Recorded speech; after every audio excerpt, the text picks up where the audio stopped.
Hi people, welcome, I'm Dreamon the Belgian Waffle and I'm here to give you my ultimate top 10 best games of 2013. Now this game just barely made it in this list, because even though it was tons of fun, it had so many game-breaking bugs. And yes, I do actually mean game-breaking, because there were parts where you could not finish your missions, or could not enter or exit certain buildings. And to be honest, I'm seeing too many of that lately. They just don't take their time to finish these games. It feels like they're made by the same textile factories in Bangladesh or Utopia. What I mean by this is that they do look good, but their detail and finish suffer from the rushed work. However, the more positive aspects about this game were especially the customization of your equipment and the huge open world. Now, from what I understood of the story, this game is actually a prequel to the Batman Arkham City game. And therefore, it will contain many of the very first villains that Batman ever faced. Most of them you won't even have heard of. Now, a huge open world can be fun, but often the long distance can be a pain in the ass, especially if you need to run from one end of the map to the other to complete a side quest or a main mission. And since this world is even bigger than Arkham City, they gave a fast travel solution to this, your Batwing. So no more frustrating walks, just let your awesome ride take you there, and I know that many of us, their inner child, would sell his own soul for a vehicle like that in their garage. Now, apart from that, you'll also have fun quests to do, where for example you have to play a detective and reconstruct a crime scene, or you'll encounter some surprisingly exciting boss fights. Stealth is also a big factor in this game, since you'll often be forced to melee combat enemies since there isn't a wide variety of ranged weapons. But then again, you can't really criticize that, because this is within the lore of Batman. And to be quite honest, I just can't imagine Batman as a bare-chested macho man with a machine gun in his hands.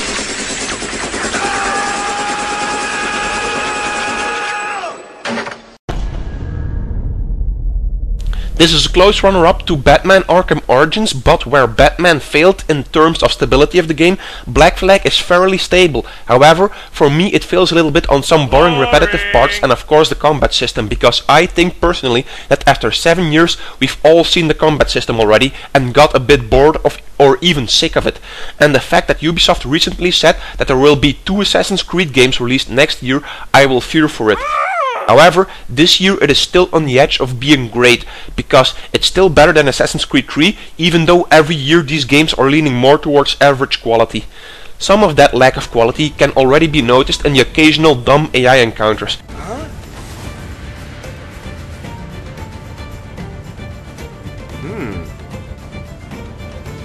Oh my god. Anyway, if you're a little persistent, then this game will keep you interested for most of the way and keep you busy for a good 30 to 40 hours. Many of this is mainly thanks to the addictive story and the customization options of your character and ship. And as always, the voice actors and dialogues are again of very good quality. Every day schooners packed with sugar sail past, coming from plantations nearby. A great success! So they do put effort in their games. Story and gameplay wise, you already know it's gonna be about pirates and taking over ships, which already appeals to many of us, but to each in their own way. The sheer size of some battles are breathtaking and can get your adrenaline rushing. So the game is good on many aspects, but I fear that if other sequels don't innovate enough, that this franchise might take a dive and eventually even sink itself. And I don't think that a captain wants to go down with this ship.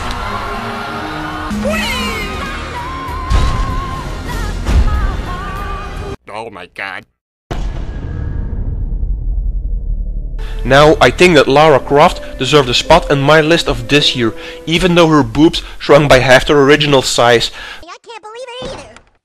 Not cool. Totally lame. But sexism aside, I think that the game actually told a great story and I really felt connected with the character, and that is something that not many games can do. The way that you share the pain with the character and try to fight to the last breath really brings out the emotions in this game. The weapons customization is also something that was nicely done in this game, and finding secrets really made me feel like I was playing an original Tomb Raider game again. However, all of this is great, but the game was not completely fantastic, because again, there were some quick time events, although they were better implemented than simple button smashing fests in some other games, and the puzzles were just way too easy because of the special focus vision you could use to highlight important objects, not to mention the very early released DLC after launch day. I guess this is the price you have to pay for going more towards the modern style of gaming. You would think that people would get smarter the further our technology and civilization evolves, but instead it appears to make us dumbasses, because that's at least what the gaming industry thinks of us, it seems. Dumbass! Jedi dumbass! The reason that bad things happen to you is because you're a dumbass. They won't let us find out things on our own, and again they want to make things too easy to appeal to a bigger audience. Now you guys can argue that you could just not simply use those mechanics that make it too easy, like the focus vision, but once you know it's there, you just try to resist the urge to use it whenever you hit a little rough part. It's like resisting the urge to look at balloon-shaped objects. Oh, alright.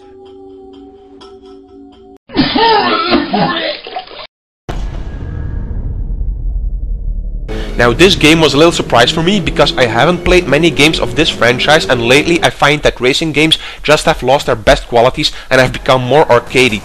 Just look at Need for Speed Rivals, for example, where the tuning aspects have been reduced and it became really arcadey, and even though it was arcadey, it threw dozens of tutorial videos in your face. Chased by the cops.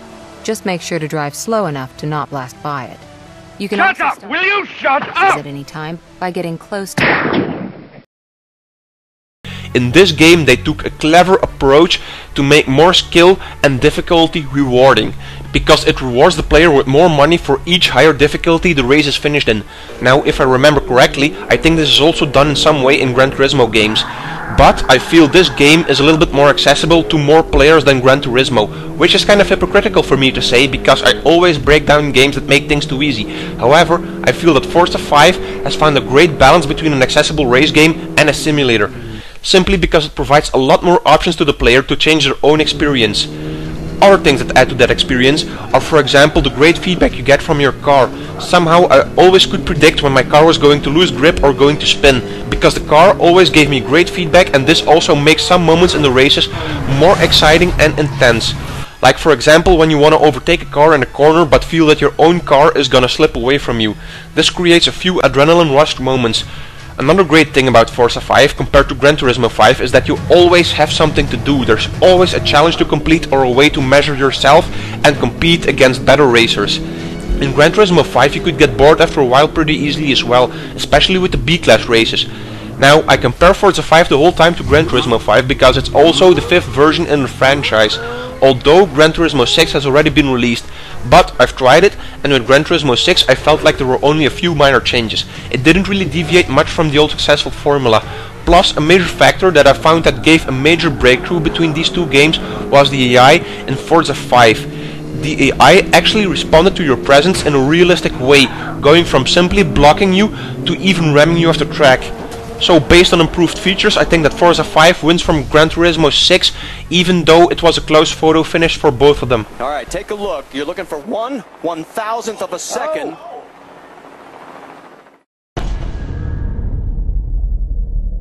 Well, I don't know how to tackle The Last of Us properly, because it is a game with two faces for me. Because even though it had a great story and the emotions in the story sucked me in the game even more than in Tomb Raider, however I did have my second thoughts with some of the gameplay mechanics, because for a player that plays mostly PC games, the clumsy gunplay and the fact that melee weapons break after only 2 or 3 hits didn't really win me over. Now, if you would be able to find more ammunition, then you would be able to use your gun more often, but now you're just basically afraid to use your gun because you only got 2 bullets in it, and it already takes 3 headshots to kill a clicker, and with the clumsy aiming, I think you'd probably miss half of your shots. Even body shots are difficult to pull off. Now, don't get me wrong, I like a lot of difficulty in my games, but not the kind of difficulty that annoys me. Apart from those defects, I really think that this game nailed the story and interactivity just right, and thank God that there aren't too many quicktime events in this game. The story and character development is actually done so well that it's hard not to shed a tear when one of the characters dies. So even though some gameplay aspects might be frustrating, the strong story that carries the game makes the urge to finish the story more than enough to keep you going. So if you want a game that is drenched in drama, fear and atmosphere, then this is right up your alley. Just be prepared and warned to keep some money aside for a new television screen, because that weird feeling gunplay might be responsible for a controller sticking through your screen.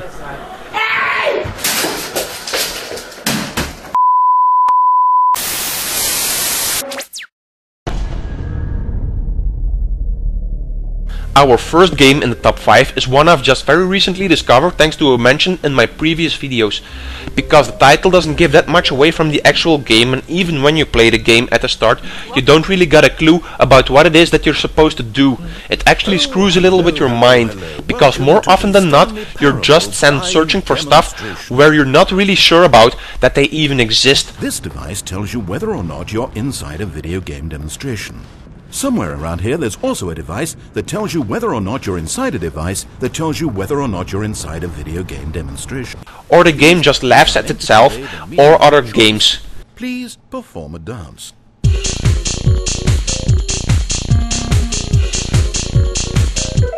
Is Stanley real or not? Or does your character even really exist?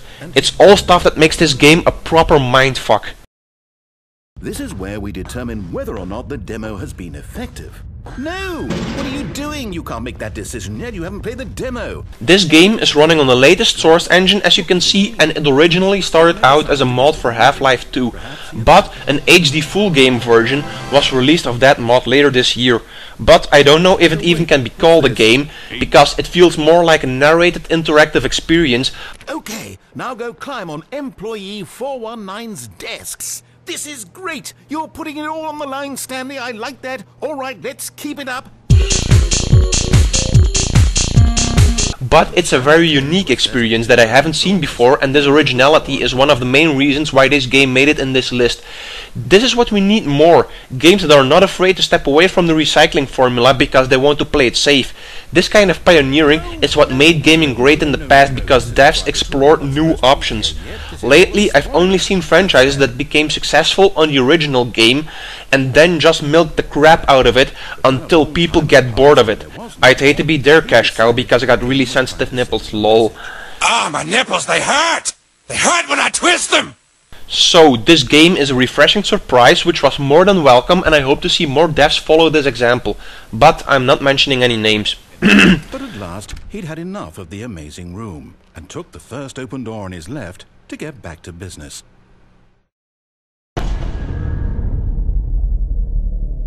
Now I got to explain something first to you guys before I continue. I didn't really want to put this game higher up in the list because of the buggy multiplayer. Now I know that some issues have been fixed by now, but still not all of it. Well, at least we can be a little bit positive, because at least it's running now. And to be honest, I actually wanted to wait for the PC version. But the excitement and anticipation was so great that it gave me blue balls. So if I didn't want to cut off my own nuts, then I had to play it somehow. Thankfully, I found a friend that gave me a helping hand, but not a helping hand in the dirty way that you guys are thinking of. Anyway, why I even put it in the list at the moment is because of the single player experience, and this is where Rockstar shines. Their single player experiences have always been great and gave dozens of hours filled with fun and excitement. You can do so many things in this game, and the city feels so alive that there is not a single moment that you'll feel alone or bored, which was a feeling that I sometimes did get in GTA 4. Although that feeling might change later throughout the game, but that's something I will see when the PC version arrives. The story in GTA 5 is good as always, and this time they tried to take it a step further. They got 3 characters ready for you to play with, and you can change to any of them on the fly. It was a bold and risky move of Rockstar, but it paid off. It gives a great variation to the game and offers 3 different playstyles and storylines. The short time I spent in GTA 5 was a blast. My only hopes is that the PC version will be a better port than GTA 4, because I'd hate to break another disc. Sorry to disappoint you guys, but for once this game or GTA 5 isn't on the number 1 in the top 10 list. Because I think we still need to stay skeptic. Now this game is great on many levels, and you can take that literally, because there is a lot of vertical gameplay in here because you're on a floating city in the skies.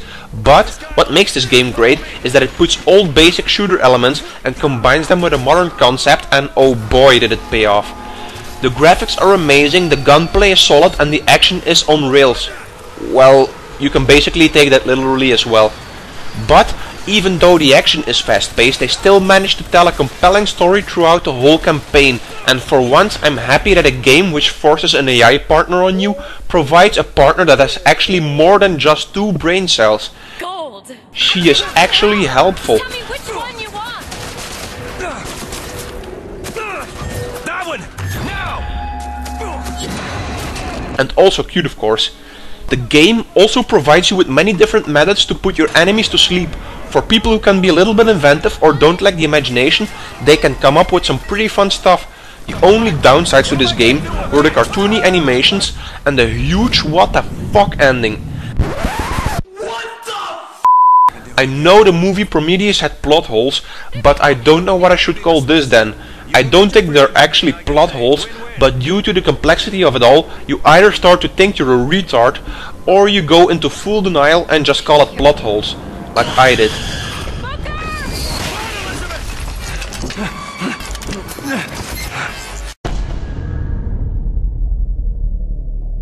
Now I know number 2 is amazingly high for a downloadable game, but I honestly think it deserves it.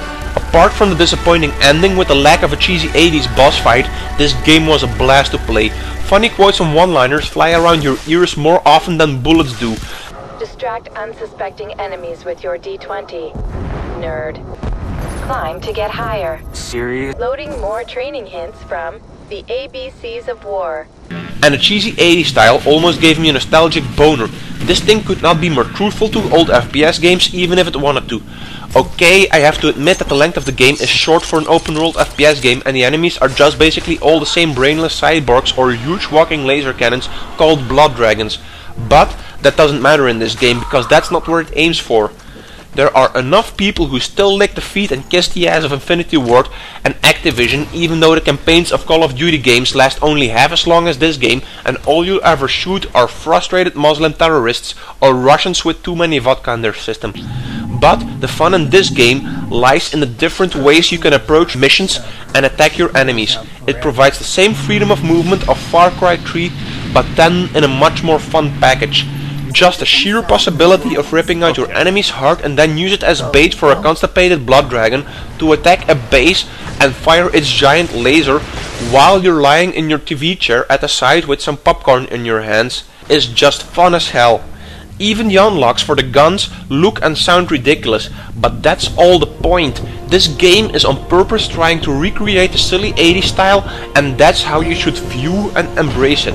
This game uses exactly the same mechanics as Far Cry 3, like the hunting and crafting, but adds that little something extra that many gaming veterans so desperately seek. If guns make me safe, bigger guns make me safer.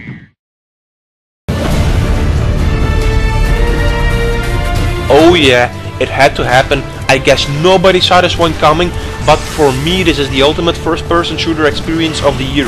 Yes, I know it's a shooter, and yes, I know there were good indie titles this year, but from any unknown game I've played, I had to choose this one.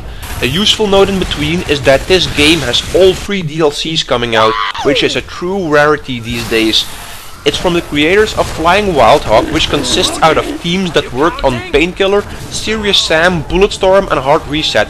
But compared to Hard Reset, this game does provide a lot of variation in level design and freedom of movement. Where Hard Reset didn't fulfill the needs, Shadow Warrior filled in those needs and provides an experience with an adrenaline rush like never before. This game gives you awesome weapons that are a mix of Painkiller and Unreal Tournament weapons and provides hordes of enemies to put that hot lead into. However, when I say hordes of enemies, I do not mean the exaggerated amount of enemies that you find in Serious Sam games, but they do have the occasional annoying boss that doesn't want to drop dead. Other funny features that got in common with Serious Sam games is the one-liners from your character and the demon that accompanies you. And believe me, the humor is in here just as silly, because for example there are cheat codes that allows you to transform your sword into the Saints Row dildo bat. This sword will most likely be also your main weapon throughout the entire game, simply because it is so powerful and that the melee attacks feel so very smooth and natural. And although the gunplay is also very smooth, it just lacks that little extra punch in the first half of the game. Apart from that, they also reintroduced secret finding, and I do mean real secrets and not some slightly hidden ammo or upgrades.